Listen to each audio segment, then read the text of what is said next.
Nyi Blorong dan Nyi Roro Kidul adalah tokoh mistis yang sangat identik dengan ratunya film horor Indonesia Suzana, dan salah satu dari sekian banyak film yang menceritakan kesaktian dari ibu dan anak. Nyi Roro Kidul dengan Nyi Blorong adalah perkawinan Nyi Blorong. Film yang disutradarai oleh Sisworo Gautama Putra ini, diproduksi oleh PT Cancer Mas Film, dan dirilis tahun 1983. Menceritakan tentang persaingan para orang-orang sakti, dalam memperebutkan cinta Nyi Blorong yang cantik, anak dari penguasa pantai selatan, Nyi Roro Kidul.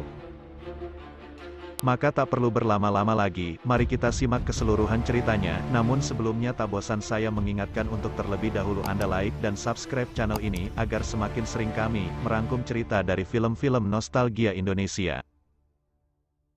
Dan kembali pula saya mengingatkan kalau konten ini mengandung spoiler. Maka mari kita putar intronya, dan lanjutkan menonton.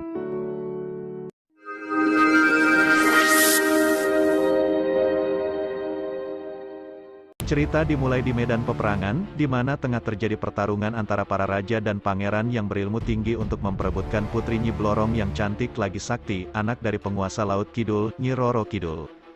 Menyisakan Prabu Dewata Cengkar dari Medangkamulan melawan pangeran yang dicintai oleh Nyi Blorong sendiri, yakni Pangeran Teja Arum dari Galunggung.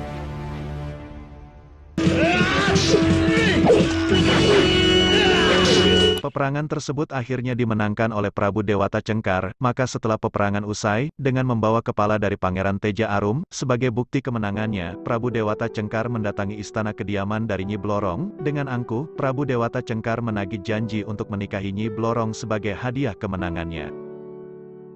Namun, Teja Arum yang belum sepenuhnya kalah membisikkan sesuatu pada Nyi Blorong, untuk mencarikan potongan tubuhnya, agar kepalanya dapat dipersatukan, dan Pangeran Teja Arum pun dapat hidup kembali.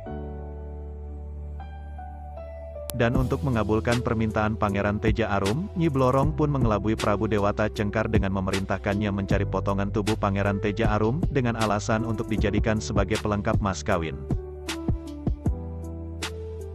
Aku mohon, agar Kakang Prabu dapat menyerahkan tubuh Pangeran Teja Arum.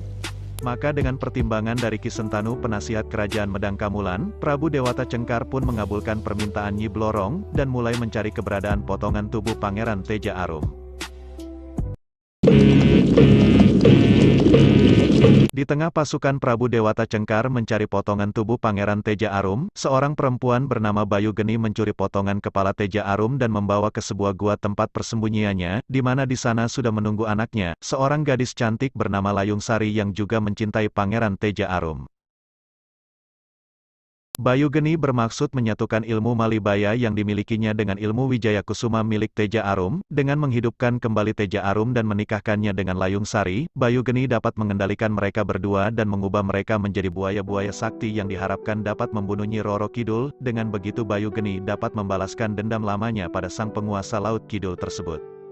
Kepada Layung Sari, Bayu Geni kemudian menceritakan asal-muasal dendamnya pada Nyi Roro Kidul, di mana saat dia mengandung Layung Sari, jasad suaminya yang seorang nelayan diketemukan di laut dengan keadaan mengenaskan, sementara jiwanya dijadikan budak oleh penguasa sang Laut Kidul. Maka selama 18 tahun, Bayu Geni belajar ilmu Malibaya guna melawan dan merebut suaminya kembali dari cengkraman Nyi Roro Kidul.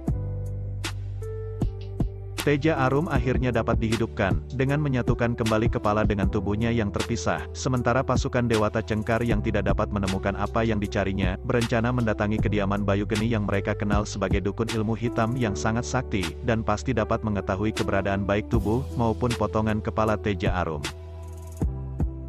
Sementara itu, Nyi Blorong yang tengah gundah akan kemenangan Dewata Cengkar atas Teja Arum, tengah menghadap ibunya, Nyi Roro Kidul. Nyi Blorong mengutarakan keinginannya menyelamatkan Teja Arum, karena dorongan rasa cinta Nyi Blorong pada sang pangeran. Pemuda itu berhati bersih. Hamba ingin menolongnya dari kematian semu. Hal tersebut dia kemukakan sebagai alasan penolakannya pada lamaran Prabu Dewata Cengkar. Nyi Roro Kidul pun merestui keinginan dari anaknya tersebut, dan juga mengingatkan bahaya yang tengah menyertai Teja Arum diakibatkan ilmu hitam yang dimiliki Bayu Geni. Dia berada dalam kekuasaan seorang dukun ilmu hitam yang sangat sakti. Di kediaman Bayu Geni, tengah diadakan upacara perkawinan antara Layung Sari dengan Teja Arum yang jiwanya dalam pengaruh ilmu hitam Bayu Geni. Sebelum memulai upacara, untuk memperlancar maksudnya membalas dendam pada Nyi Roro Kidul, Bayu Geni bermaksud menukar otak Layung Sari dengan otak Teja Arum. Namun niat Bayu Geni tersebut dapat digagalkan oleh Nyi Blorong yang datang tepat saat ritual itu tengah berlangsung, dan berhasil membawa kabur Teja Arum, dan ritual yang gagal tersebut menyebabkan kematian pada Layung Sari. Tengah Bayu Geni berduka atas kematian Layung Sari, Dewata Cengkar bersama pasukannya mendatangi kediamannya. Bayu Geni mengatakan jika hendak mengalahkan Nyi Blorong yang sakti, dan selalu dilindungi pula oleh kesaktian Nyi Roro Kidul, mereka harus menyatukan tujuan, dan bekerja sama untuk bisa membalas dendam dan sakit hati mereka pada Nyi Blorong, dan Dewata Cengkar pun menyetujui usul tersebut, meski untuk itu harus mau menerima syarat yang diajukan Bayu Geni, yakni menikahinya. Di sebuah gua tampak Teja Arum sudah sadar sepenuhnya dari pengaruh sihir Bayu Geni. Dia yang sayup mendengar suara seorang perempuan bernyanyi, kemudian bangkit dan mencari sumber dari suara tersebut yang ternyata berasal dari seorang wanita yang tengah berdiri di pinggir pantai, tak jauh dari tempatnya berada.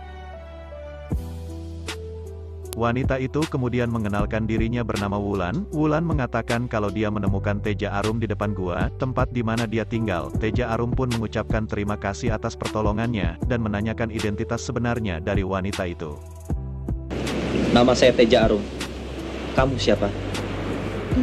Bulan, saya tinggal di goa itu seorang diri. Sementara itu di suatu tempat, tengah terjadi penculikan terhadap gadis-gadis yang tengah mandi di sungai. Penculikan itu dilakukan oleh prajuritnya Prabu Dewata Cengkar, guna dijadikan santapan tuannya yang terkenal sebagai pemakan manusia. Melihat perilaku Dewata Cengkar, Bayu Geni kemudian menyuruh untuk menghentikan perbuatannya tersebut, agar ilmu mereka bisa dengan mudah menyatu, dan demi mencapai tujuannya mengalahkan Nyi Blorong, Dewata Cengkar pun kembali meloloskan permintaan Bayu Geni. Teja Arum yang mulai dekat dengan Wulan, mengatakan kalau wajah Wulan sangat mirip dengan kekasihnya Nyi Blorong, yang tidak dapat dimilikinya karena kekalahannya atas Dewata Cengkar. Tengah mereka bercengkrama kemudian datang prajurit dari kerajaan Prabu Dewata Cengkar. Mereka menangkap Wulan dan hendak menyerahkannya pada raja mereka, namun Teja Arum berhasil menghalau dan mengusir mereka, dan menyelamatkan Wulan. Mengetahui kalau hati Teja Arum masih tertambat pada Nyi Blorong, Wulan pun merajuk dan meninggalkan Teja Arum. Di saat Teja Arum mencari keberadaan Wulan, beberapa prajurit mengepungnya. Salah satu dari prajurit tersebut kemudian mengenali Teja Arum, yang ternyata adalah raja mereka. Aku sangat gembira dapat jumpa dengan orang-orangku. Nyi Roro Kidul memperingatkan atas bahaya yang akan dibawa Prabu Dewata Cengkar, karena setelah menguasai ilmu Malibaya yang diberikan Bayu Geni, dia akan menjadi lebih kuat bahkan lebih dari pemilik ilmu itu sendiri. Nyi Roro Kidul pun menanyakan hubungan Nyi Blorong dengan Teja Arum, kemudian menyuruh Nyi Blorong agar membawa Teja Arum ke istananya guna melamar Nyi Blorong. Di hadapan Nyi Roro Kidul, Teja Arum mengungkapkan perasaannya yang memang mencintai Nyi Blorong, apalagi setelah mengetahui kalau Nyi Blorong pula yang dengan menyamar sebagai gadis bernama Wulan, telah menyelamatkannya dari kekuatan sihir Bayu Geni. Teja Arum juga kemudian mengutarakan niatnya melamar Nyi Blorong yang langsung disetujui oleh Nyi Roro Kidul, dan perkawinan mereka pun segera akan dilaksanakan. Berita tentang perkawinan Nyi Blorong dengan Teja Arum sampai juga ke telinga Dewata Cengkar. Hal itu membuat Ki Sentanu marah, dan menyalahkan Bayu Geni sebagai biang keladi dari kegagalan Dewata Cengkar memperistri Nyi Blorong. Ki Sentanu berpendapat kalau Bayu Geni juga tak menginginkan Dewata Cengkar menikahi Nyi Blorong, maka dia dengan sengaja mengulur-ulur waktu memberikan ilmu Malibaya-nya. Dan sebelum meloloskan usul Panglima Arya Supala untuk menyerang istana Nyi Blorong, Ki Sentanu menyarankan untuk sebelumnya terlebih dahulu membunuh Bayu Geni yang dirasanya akan menjadi penghalang niat mereka menyerang istana Nyi Blorong. Bayu Geni yang mendengar saran Ki Sentanu pun murka. Dia kemudian mengatakan akan segera menurunkan seluruh ilmu Malibaya saat itu juga. Namun dengan tumbal Ki Sentanu, maka demi mewujudkan cita-cita tuannya, Ki Sentanu merelakan dirinya dijadikan tumbal. Maka demi mewujudkan cita-cita tuannya, Ki Sentanu merelakan dirinya dijadikan tumbal. Setelah itu Bayu Geni pun memenuhi janjinya menurunkan ilmu Malibaya yang dimilikinya pada Dewata Cengkar yang membuat kesaktian Dewata Cengkar bertambah kuat. Setelahnya Prabu Dewata Cengkar pun membalaskan dendam Ki Sentanu dengan membunuh Bayu Geni. Pernikahan antara Nyi Blorong dengan Pangeran Teja Arum pun dilangsungkan, dan di tengah prosesi tersebut terjadi kekacauan yang disebabkan oleh Prabu Dewata Cengkar beserta pasukannya.